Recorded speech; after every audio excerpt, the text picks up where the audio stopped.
Welcome to another DragonLance Saga Dungeon Mastering 101 episode. It is Palast New Cult the 19th. My name is Adam, and today I'm continuing my DragonLance gaming series all about dungeon mastering. Now, you can have a beautifully designed world, balanced encounters, and deep lore, and still have a table that feels bored. That's because players don't engage with content, they engage with what motivates them. If you ever wondered why one player lights up during combat while another checks out, or why a puzzle excites one person and frustrates someone else, today's episode is for you. This is Dungeon Mastering 101, and today we're talking about understanding players' motivations. Now, don't forget to like and subscribe to the channel, ring the bell, and you can support the channel by becoming a patron on Patreon or a member on YouTube. You can pick up Dragonlance Media and even get $10 by signing up to start playing.games using my affiliate links. All of those links are in the description below. All right, so let's get started here. Segment one that I wanted to cover here, why motivation even matters more than mechanics. Well, most new dungeon masters focus on rules mastery, but rules don't create engagement. Motivation does. Every player comes to the table looking for something different. Excitement, story, mastery, connection, chaos. When a game works, it's not because everyone wants the same thing. It's because dungeon masters know what each player wants and creates a space for that. Understanding motivation turns guesswork into intention. And that's really what today is all about, is understanding those different types of motivation factors for players, and then customizing your games to include some of them at different points, so every player gets an opportunity to shine or feel involved.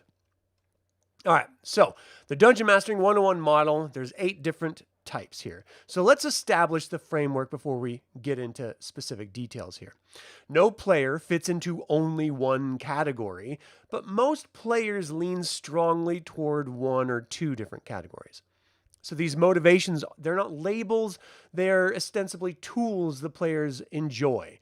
So there's 8 different motivation types that I can think of. There's combat, there's story, there's social, there's puzzle, there's power, there's discovery, there's character-driven, and there's chaos or thrill. And we're going to be going through all of these in detail on how you can cater your games to them, but just to know that that's what I came up with. If you have others that you think are separate from these, please leave them in the comments. All right, so your job as a dungeon master is not to please everyone all the time. Hell, your job as a human being is not to please everyone all the time. As a dungeon master, your job is to rotate spotlight intentionally so that every player feels involved. Because you can't please everyone all the time, you can actually carve out places for players to really shine and become the focus of the game momentarily and make sure everyone gets a chance to shine. So, what do combat motivated players want? Well, they want tactical depth, they want meaningful choices, and they want visible consequences. And they're going to engage with your games when positioning matters on the battle map, when enemies behave intelligently, when they're using like 100% of their brains as well. And when in victories, they feel earned. That's when combat-focused, motivated players really come alive. So you can support this type of player by adding terrain and objectives to fight. One of the easiest hacks, I think, when it comes to planning out scenarios or encounters is to not think like one-dimensionally and not to think two-dimensionally, but to think three-dimensionally. Think about elevated spaces or spaces that drop down on the baseline level that you're operating in. Now, this may not be something that you can do, physically, graphically at a traditional table. Sometimes you're going to have to put up, sort of books on places for elevated terrain or stuff like that. And you can find ways of doing it free, just with using household items all around you, like a cup or a book or something. But on a VTT, it's a little bit more challenging because traditionally VTTs are just top down. And so it comes with a fair amount of description. Well, this cliff that you see right here, that's a 5-foot drop, or that's a 25-foot drop. And, it's going to take 100 yards for it to taper down to ground level. So, that 25 feet degrades down exponentially until it hits ground level, or however you want to describe it. So it takes a little bit more work in a virtual tabletop scenario, but it's important to always think in those terms of 3-dimension, because that's what a real world exists within, right? And you want your encounters to have meaning, position people on higher elevations and have to deal with people on lower elevations, or have structures blocking them, or structures in place that you can use for cover if you want to use cover, or difficult terrain. Just think about developing the battle map so these combat motivated players really get an opportunity to shine. Let's see, vary the enemy tactics. Not all goblins are going to act the same. Not all orcs are going to act the same. Not all draconians are going to act the same. So think about what the situation they find this encounter in, right? And then how are they going to act accordingly? Is their job right now to find and murder everyone? Or are they a scouting party? Are they just stumbled across themselves and they didn't actually have a plan or motivation? I mean, there's all sorts of reasons why you make an encounter. Make sure that they don't all feel the exact same, so it's not rinse and repeat every time. And then, of course, you want to let combat outcomes affect the overall story. I've talked about this ad nauseum, so I don't really need to go into it a whole lot more. But just know that there's a reason encounters exist, and it's not just for XP, so make sure that they are germane to the story you're telling. So combat players, they're not murder hobos. They are problem solvers through conflict. This is how they like to hyper-focus on their characters and how their characters engage with the world. And if you have them on your table or at your table, then you're going to want to cater at least some of the encounters for them so that they can feel really, truly a part of the game. All right, another type of player that I want to talk about is story-motivated players. So these players care about narrative continuity. They care about themes, overarching themes that the world, the campaign milieu are sharing, and they care about cause and effect. So when you're engaging with this type of story-motivated player, just always remember that choices matter in the long term as much as the short term. If you have an enemy that gets away, who are they going to report to? How is that knowledge that the heroes are coming in this direction going to influence a greater plan that this grand poobah might be planning, right? How are the heroes going to be foiled now that the villain knows that they're in their terrain? Make sure that a choice they make will be reflected later on. And so one of the most immediate I can think of is during the early Tyranny of Dragons campaign that I'm running right now. The players allowed some kobolds to live, and then later on, those kobolds ended up helping them. And that's just something that it was organic at the table. It was not planned or anything, but it made logical sense to me that these kobolds would eventually travel to where they're going, and that's where the heroes would eventually meet up with them. And then knowing the heroes helped them, how are they going to react at this point? So the world remembers what the heroes do, so always keep that in mind as a dungeon master. And then also, every action has a moral weight associated with it. So another example is there was a pair of buxom women whores that came into a caravan camp, and we had our cleric bring them in and sort of show them around. When people started asking, well, who brought these whores in here? Who did this? And the cleric stayed quiet. So, she didn't want to be associated with these murder doppelganger whores, but she literally is the one that showed them into the camp and introduced them to people and stuff. So her action in a moment of just fun role-playing had moral weight associated with it later on when the consequences were realized. And that affects how people perceive players and that affects how players perceive the greater world at large. And all of this is interconnected with their alignment, with their class and race, and with the god they worship if they worship a god, and of course, how they, with all of that wrapped up, view the greater world at large. Hey, Corey, how you doing? No problem. You're a story teamwork player. Nice. Okay, so how do you support the story-motivated players with all that in mind? You need to reference past events in the future. You need to let NPCs grow and evolve as parts of the actual campaign so that when the players revisit them, they've changed as well. You need to show consequences over time. So in one of my, the Tyranny of Dragons campaign I'm running right now in Dragonlance, we have the players ran across Cult of Morgian. That's going to show up later on in the campaign, and the actions that they took are going to have repercussions later on that they're not going to realize until it hits. But that consequence is an exponential growth. If you let something exist and it's actively destroying things, it will continue to actively destroy things, having greater and greater consequences as they become more and more successful in their destruction.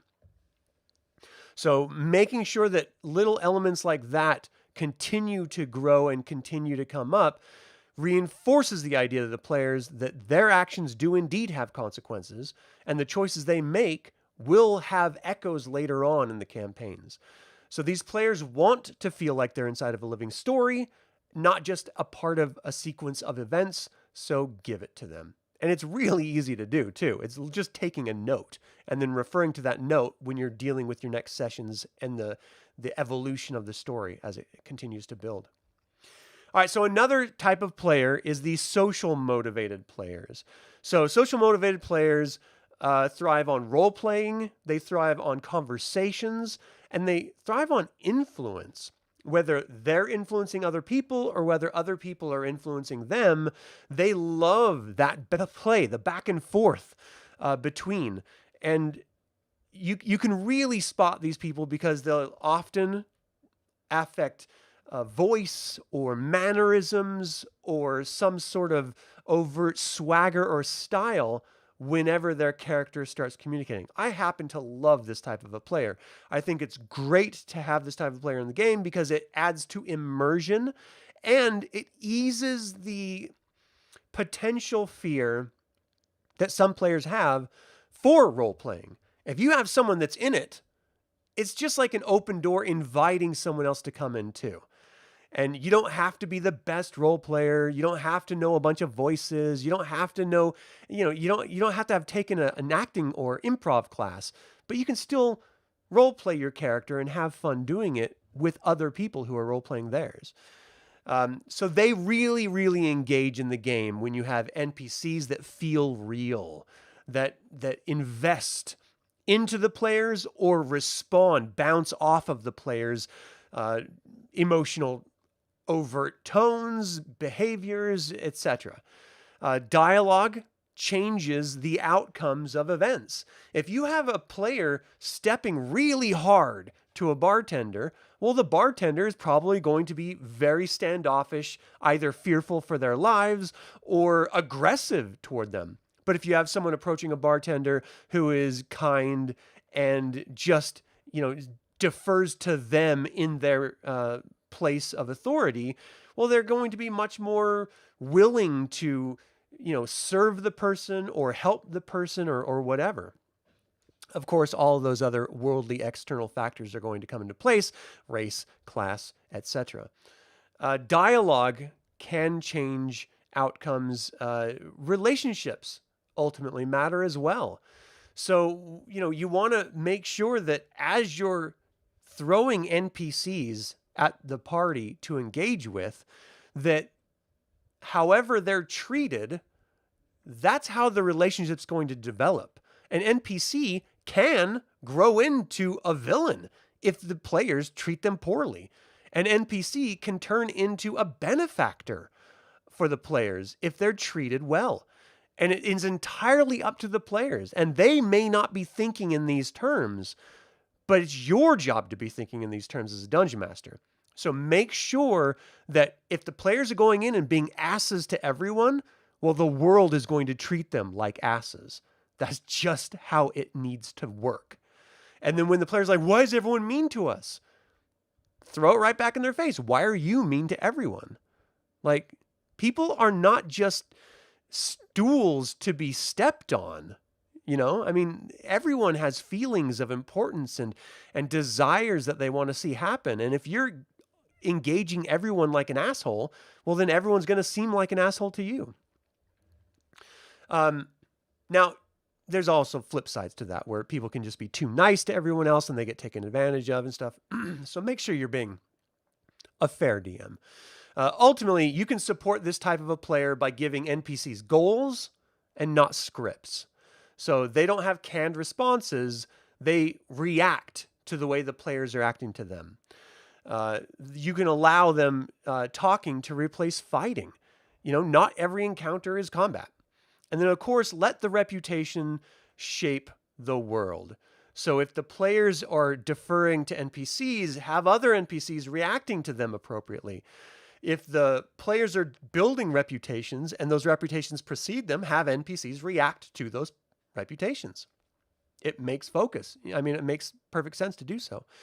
S. Tempington, thanks for tuning in. Good to see you. Sorry, not shouting out people here. Corey, thank you so much for tuning in. Vlad Tepes, appreciate you. You really need to focus more on this than booze from your eye. Yeah. Yeah. It'll make a more entertaining table, at least, I think. Social players don't want to win conversations. They want to change people. So give them that opportunity. You know, so many dungeon masters complain that players are just going through and killing everything. Well, give the players a chance to shine when they try to roleplay or when they try to capture a creature and have that creature bounce back and forth with them verbally and how the creature would. Now, there's going to be an evolution of behavior and morale for NPCs and enemies when facing heroes. And it all depends on the situation the heroes impose or the situations the heroes stumble into. So just make sure that not every situation is going to be the same and that you're having a little bit of fun playing up these personalities, and these players will just love it. All right, so what about puzzle-motivated players? Puzzle players really enjoy logic, they enjoy riddles, and they enjoy systems. So they engage when problems have multiple solutions, when clues reward attention, and when thinking beats brutal force. This is arguably the easiest thing to do for the dungeon master, and that's to plant seeds whenever there's a problem-solving issue that's coming up. Just think about it logically. If an NPC or a villain is going to protect their treasure, or they're going to, have some sort of puzzle that the players need to overcome, make sure there's more than one way the players can resolve that. Because you as the dungeon master may think this is a perfectly clear, logical solution to the puzzle at hand, but if there's not more than one way to solve it, players can easily get frustrated because they're not you. They don't think like you. Every single human being, our chemistries are different. The way our brains work are slightly different. Our physiology is completely different from each other. I mean, we have to recognize that we're not all automatons, and so we have to make sure as dungeon masters that we treat our players as individuals, because their characters are going to be reflected as individuals as well. And they all have to, and that's why, if you have multiple ways to solve a problem and the players are still struggling, don't make them feel stupid. Don't be like, I can't believe you're not getting this. No, just say, okay, well, give me an insight check. Because the character may know more about the world than the player does, just through its experience and its exposure to the world itself.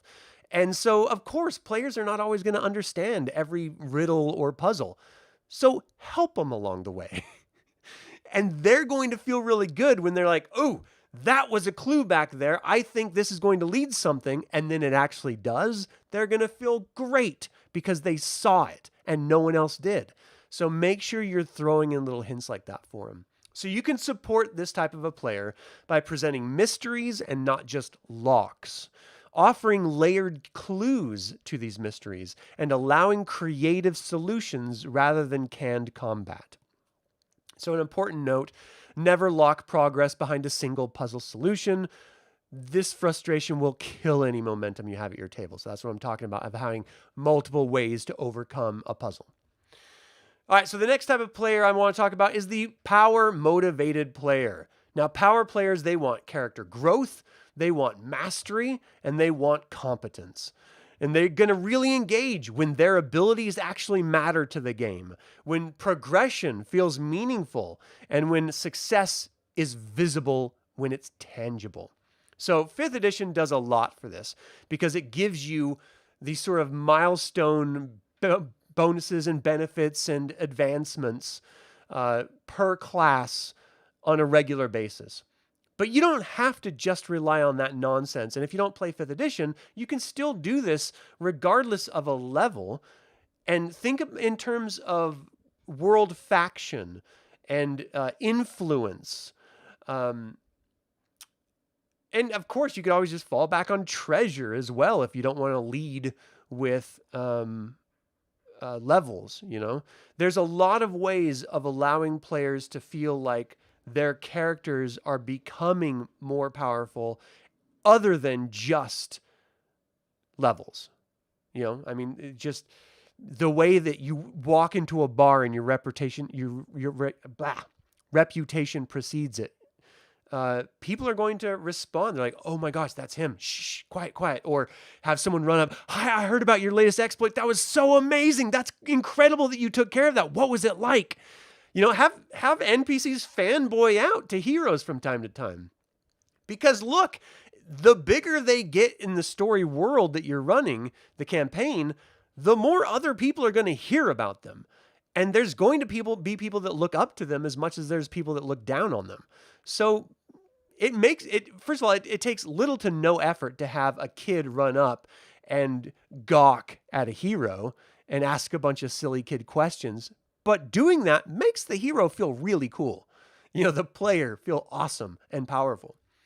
So ultimately to support this type of a character, let the characters shine at what they're good at. If they have great tactics in combat, then let them have those moments.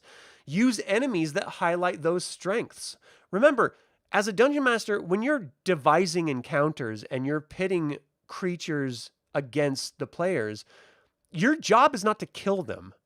Your job is to create a believable scenario that the heroes would come across, and that's what they're encountering. So it means that sometimes they're going to be overpowered or underpowered, depending on the situation you're devising. So think in terms when you're going to populate a specific encounter, well, what type of a creature would the players really do well facing off against so that I can make them feel great, challenged, but great when they overcome them, if they overcome them. And then, of course, tie in advancement to narrative moments. Dungeons & Dragons 5th edition does this with milestone leveling, but you can also do it just, again, with like factions or earned rewards, whether that's a keep or a plot of land or gifts from people for, you know, having done something on their behalf. Power players, they aren't selfish. They're expressing fantasy fulfillment, and you can play into that without completely destroying your table. So definitely cater the table to all types, including power players. Okay, the next one I like to talk about, and this is one that I really appreciate, is the discovery-motivated players. Discovery players love lore, they love exploration, and they love secrets. So, and this is just, if you're a Dragonlance dungeon master, this is like your bread and butter. This is what you want in a player because they really get engaged when the world feels deep and involved, when curiosity is rewarded, and when unanswered questions exist, because then they want to know the answer and they're going to seek that answer out. This encourages exploration and investigation and engagement. So you can support this type of a player by seeding rumors and mysteries, including hidden lore in the environment, and letting exploration change understanding of organization or a location or a character, or maybe even themselves. They discover something about themselves they never knew. In the same way that you can turn on a piece of music or have a piece like a bite of food, and it will take you back through time like a time travel device, and you instantly remember, oh, I remember some impactful moment when this song was playing or when I was eating this same type of a meal, and you just sort of get flooded with these memories.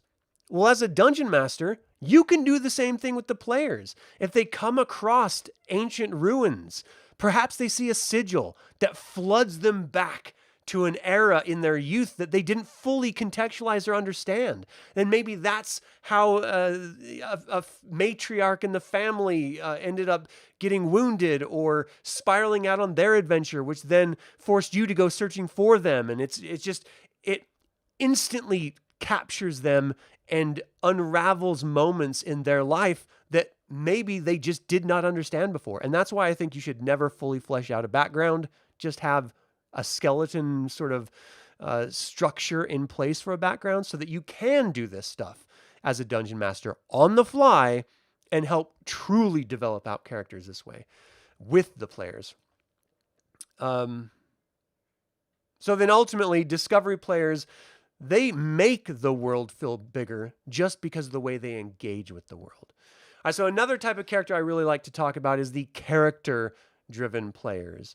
Now, character-driven players focus on identity, personal growth, and internal conflict. And so they engage with the story when their backstory matters, when choices challenge their beliefs, and when arcs evolve naturally. And this is something, if you have a bunch of players at your table, it can be a little bit burdensome to make sure that every player has this sort of rich involvement. Just take turns, in your own head, what makes sense for the campaign in the moment. What would logically one player cater to this area over another? And let's just develop out an arc for that player. And then when you move on to a different area, let's focus on a different player. You don't have to do it all at once, and it doesn't have to be as cumbersome as it can feel from time to time. So ultimately, when you're going to support this type of a player, you're going to ask, what would this cost emotionally for the player in this encounter or situation? Tie personal stakes into larger events.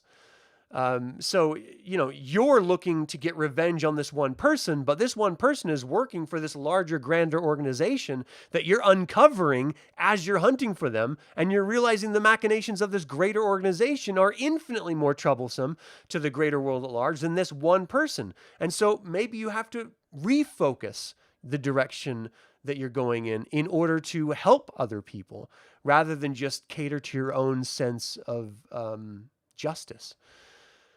And then ultimately, let the characters change. Alignment is a guideline, and character choices are going to shift that alignment through experience. Players should change throughout the course of a campaign. It doesn't necessarily mean they change their alignment, but they definitely evolve and grow, and you should be willing to allow them to do so. Don't put your thumb on the scale. Let them explore. And if they end up just going too far away from their god or from their class, well, so be it. That was their choice and that was their evolution. You don't ever want to stop a player and say, that's not what a Knight of Solamnia would do. Because then suddenly they realize, oh, I don't have autonomy anymore. They're telling me what I have to do. And that's not fun. No one likes that. So let them. And if it means they get in trouble with the Knights of Solamnia because of their behavior, so be it. If it means they get kicked out of the order, so be it. That's their choice that they made, and they have to live with it. It's all about autonomy. And ultimately, these players are here for transformation anyway, this type of a player character. So let them have it. The next type that I want to talk about is chaos or thrill motivated players. So chaos players, they want unpredictability, they want excitement, and they want surprise. And they really engage with the game when anything could happen, when rules end up being bent for fun, and when the table laughs at things. I've had really great fortune of having some wonderful players at my table that just throw me on my back heels, not knowing what the hell is going to be going on next or what they're going to do. Or when they say, well, how about I do this? Can I do this? And then you're just like, okay, well, how can I make this happen? Give me this type of role, or let's see what, this role will uncover or reveal, or, you just sort of roll with their imagination, and the chaos ends up being wildly entertaining. Now, I will say I've run into this very recently where you have a set time limit and you can't get the group back together. And so you want to finish something. Like I was in a situation where I had a game, I had 2 hours left, and I had to finish specific events to wrap up the whole game that we were running. And the players were just going off in sort of chaotic places, doing things that would have required infinitely more time than I was capable of giving them in order to fulfill the story. And so I had to cut them off. And it was jarring and it was frustrating for me and for them, but I couldn't keep it going and I couldn't let their chaos keep spiraling out because the story was needing to end. Like we were all moving on. And if we're going to leave it open anyway because of time constraints and story in that time, well, then I'd rather just end it on a better note than on a bad note. And so sometimes as a dungeon master, you just have to make those difficult choices of saying, okay, look, we only have 2 hours and this is the last session in this campaign. No one wants to continue the campaign. So we're not going to do a second session on this. So if you do this, these are the outcomes. And I'm not willing to do that outcome because it's just going to shut down the whole game in a negative way rather than a positive way. So let's just call it here. It sucks, but sometimes you got to make tough choices like that. So ultimately for Dungeon Masters, when you don't have restraints, embrace wild ideas occasionally. Use unexpected twists to keep the players on their toes as much as they're keeping you on your toes. And then ultimately channel the chaos. When they bring chaos at you, channel it into an actual direction that influences the game rather than suppressing it. That will lead to a better outcome in the game. You can't always do it, but always try to do it. Chaos players provide energy to the game, so you can manage that energy. Don't fight that energy.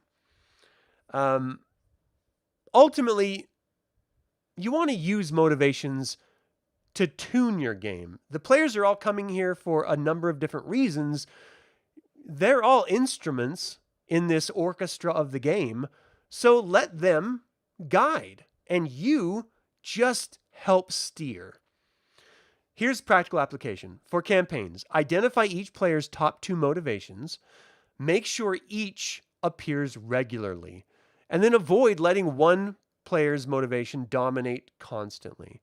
So if you sit down with players either on a session 1 or just after a certain number of sessions and just be like, hey, I wanted to check in with you as a Dungeon Master to player. What are some motivations for you as the player? And what are the motivations of your character? And then just take that information and use it to help develop future sessions. And the players will appreciate that work that you put into it. I promise you they will. For encounters, mix motivations inside single scenes so that multiple players can enjoy the same scene. Add social choices to combat. Hide lore inside of puzzles, and let chaos moments exist safely. Balance is something that you achieve over time. It's not something you always achieve in a given session. So you have to be okay as a dungeon master with some players feeling like that wasn't my favorite session. Okay. You cannot please everyone all the time. But next session, make sure that person feels like it was a great session because you involved them and you involved their motivations, allowing them the opportunity to shine. Ultimately, here's the core philosophy that I'm putting out here. Players are not difficult. They're motivated differently. Once you understand this, the frustration can turn into clarity. You stop asking, why don't they care about this? And then you start asking, well, who is this actually for? That question will change your entire gaming structure as a dungeon master. So that is all I had today. Thank you guys so very much for tuning in. This was Dungeon Mastering 101 Core Foundations, Understanding Player Motivations. Do you have any tips or tricks based on your experience as a player or a dungeon master? Was I off base on my suggestions? Feel free to email me at info@dlsaga.com or leave a comment below. Thank you for tuning in. Don't forget to like and subscribe to this channel, ring the bell, and you can support the channel by becoming a patron on Patreon or a member on this YouTube channel. You can also pick up DragonLance gaming materials using my affiliate links, and all links are in the description below. Thank you to creator patrons Aaron Hardy, producer patron Azrael, and developer patrons Chris Androu and Sam Ruiz. This channel is all about celebrating the wonderful world of the DragonLance Saga, and I hope you'll join in that celebration. My name is Adam with DragonLance Saga, and until next time, Slanjavar.